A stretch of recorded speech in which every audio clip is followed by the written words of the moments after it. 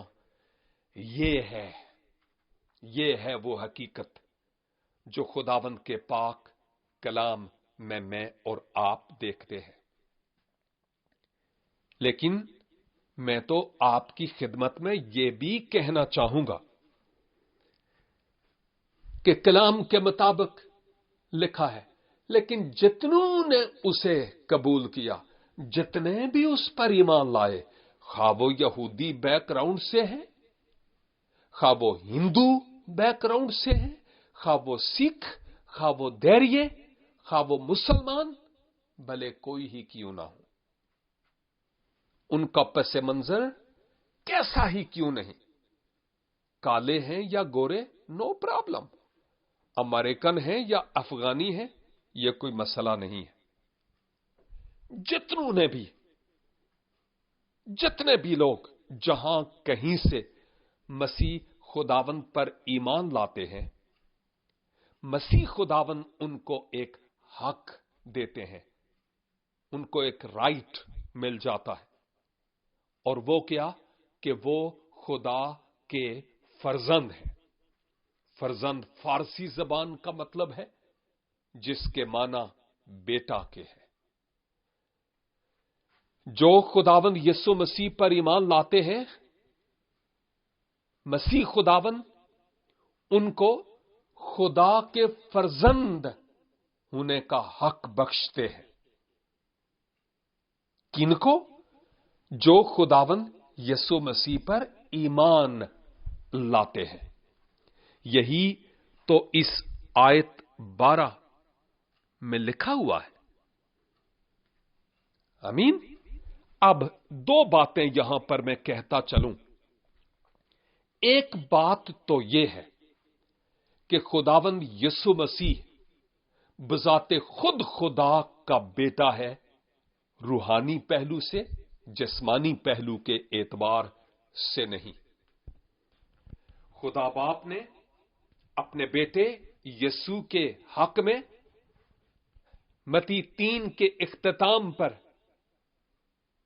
بوقت بپتسمہ یہ کہہ دیا کہ تو میرا پیارا بیٹا ہے جس سے میں خوش ہوں، کیونکہ وہ خدا باپ سے نکلا تھا، اور لفظ بیٹا کے معنی بھی نکلا ہوا کے ہیں۔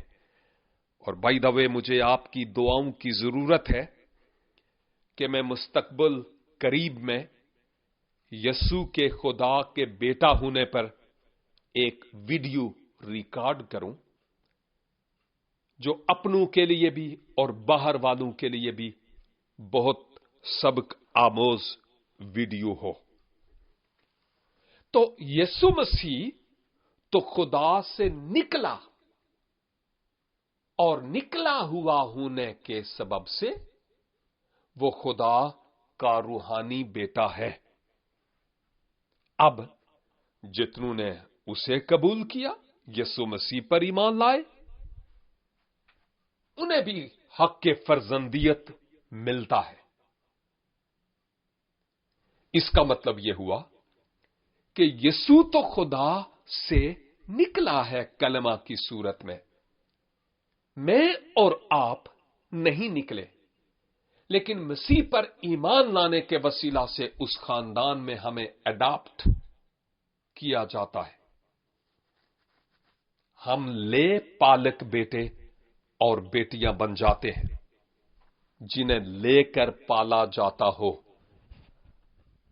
ہم خدا کے بیٹے اور بیٹیاں بنتے ہیں خداوند یسوع مسیح پر ایمان لانے کے وسیلہ سے، اور یہ حق خدا کی طرف سے ہمیں ملتا ہے۔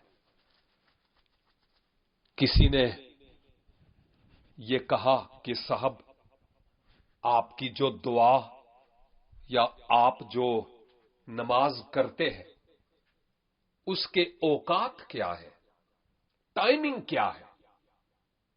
کیونکہ ہمارے ہاں تو دعا اور نماز کی ٹائمنگ ہے۔ تو میں نے ان صاحب کو یہ جواب دیا کہ صاحب، میری بات یہ ہے کہ اگر کوئی باس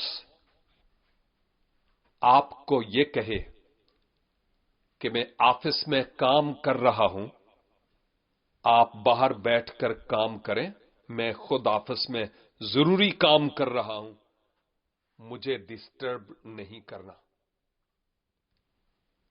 1 گھنٹہ کے بعد 11 بجے میں آپ سے بات کروں گا، 11 بجے آئیے گا۔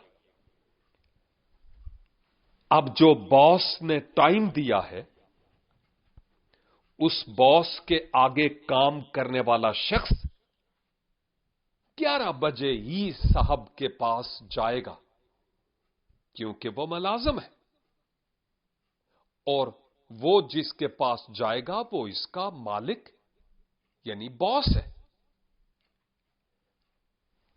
اس سے پہلے وہ جا نہیں سکتا، اس سے لیٹ وہ ہو نہیں سکتا، کیونکہ ڈانٹی پڑنے کا امکان ہے۔ لیکن عالم مسیحیت میں کچھ اور بات ہے۔ یہاں پر چونکہ ہم خدا باپ کے بیٹے اور بیٹیاں ہیں، ہم جب اور جس وقت چاہیں اس کی پاک اور مقدس حضوری میں جا سکتے ہیں۔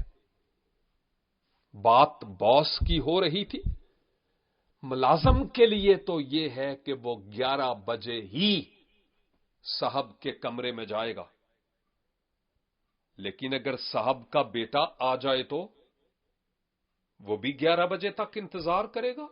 نو،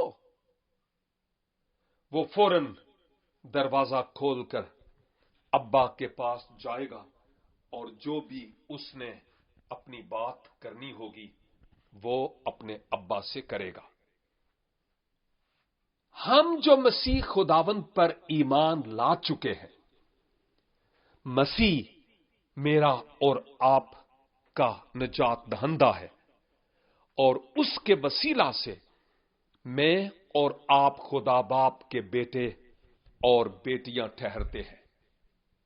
ہمارے لیے ٹائم کی کوئی قید نہیں ہے، جب اور جس وقت چاہیں ہم اس کی حضوری میں آ سکتے ہیں، لیکن اس کا مطلب یہ بھی نہیں کہ ہم اس آزادی کا ناجائز فائدہ اٹھائیں اور اس کی حضوری میں جائیں ہی نہ، ہفتے ہفتے بعد او جی وہ میرا باپ ہے جب چاہوں جاؤں۔